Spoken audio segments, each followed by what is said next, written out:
আসসালামু আলাইকুম সুপ্রিয় দর্শক, আশা করি সবাই ভালো আছেন এবং সুস্থ আছেন। আজকে আমি তৈরি করে দেখাবো চিরুনি পিঠা কিংবা ঝিনুক পিঠা। অনেকে এটাকে শামুক পিঠা নামেও তৈরি করে, কিন্তু অনেকে দেখা যায় ঝামেলার জন্য এটা তৈরি করে না কিংবা কঠিনভাবে এটা, সেই জন্য অনেকেই তৈরি করতে চায় না। আমি আজকে খুব সহজভাবে এই শামুক পিঠা কিংবা চিরুনি পিঠাটা তৈরি করে দেখাবো। দেখতেই পারছেন খুব সহজেই এটা তৈরি করে নিয়েছি, আর খেতে হয়েছে মুড়ির মতো একদম মুচমুচে। আর এটা তৈরি করার জন্য প্রথমে আমার এখানে পানি লাগবে, পানিটা আমি বসিয়ে দিলাম আর দিয়ে দিচ্ছি এখানে স্বাদমতো লবণ। আর আমি এখানে 3 কাপ চালের গুঁড়া ব্যবহার করেছি। এখন এই চালের গুঁড়াটাকে আমি একটু ভালোভাবে সেদ্ধ করে নেব। আমি এখন এটাকে সেদ্ধ করে রেস্টে রেখে দেব 10 মিনিটের মতো। 10 মিনিটে এটা কিন্তু খুব সুন্দরভাবে সেদ্ধ হয়ে যাবে আর হালকা গরমটাও কমে যাবে। এখন একটি এরকম বড় সাইজের বলের ভিতর নিয়ে খুব সুন্দরভাবে ডোটাকে তৈরি করে নিতে হবে। একটা সফট ডো তৈরি করতে হবে। এখন আমি এটাকে ঢেকে একটা শিরা তৈরি করে নেব। আমি এখানে খেজুরের গুড় দিয়ে একটা শিরা তৈরি করে নিচ্ছি। আপনারা চাইলে আখের গুড় দিয়েও করতে পারেন কিংবা চিনি দিয়েও করতে পারেন, কিন্তু গুড় দিয়ে করলে এটার ফ্লেভার অসম্ভব সুন্দর হয় আর খেতে ভীষণই ভালো লাগে। দেখতে পাচ্ছেন শিরাটাকে আমি কিভাবে তৈরি করে নিয়েছি। হাতে দিলে এভাবে টান দিলে হালকা একটু আঁশের মতো হয়, একটু আঠালো ভাব। গরম অবস্থায় এরকম, ঠান্ডা হলে আরেকটু ঘন হয়ে যাবে। এই অবস্থায় আমি এটাকে তৈরি করে নিয়েছি। আর এই শামুক পিঠাটা তৈরি করার জন্য প্রথমে একটা চিরুনি লাগবে। আমি দেখতে পাচ্ছেন নতুন একদম একটা চিরুনি এখানে ব্যবহার করছি।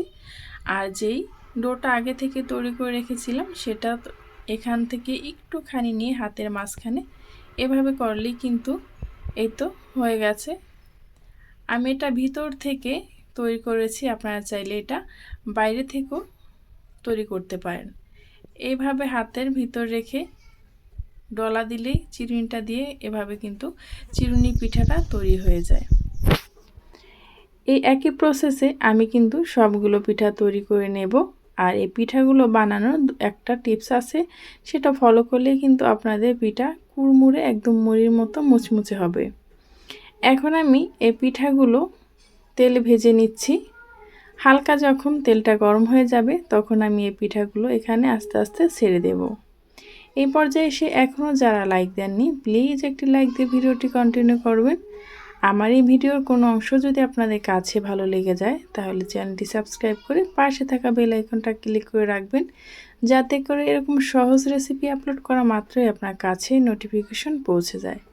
দেখতেই পাচ্ছেন হালকাভাবে আমি কিন্তু প্রথমে এটাকে ভেজে নিয়েছি। তারপর একদিন পরে আমি আবারও এটাকে ভেজে নিলাম। তার মানে আপনি দুইবারে এই পিঠাটাকে ভেজে নেবেন। প্রথমে যদি একবার ভেজে আপনি এই পিঠাটা শিরায় ভিজিয়ে রাখেন তাহলে কিন্তু এটা খুবই শক্ত হয়ে যাবে।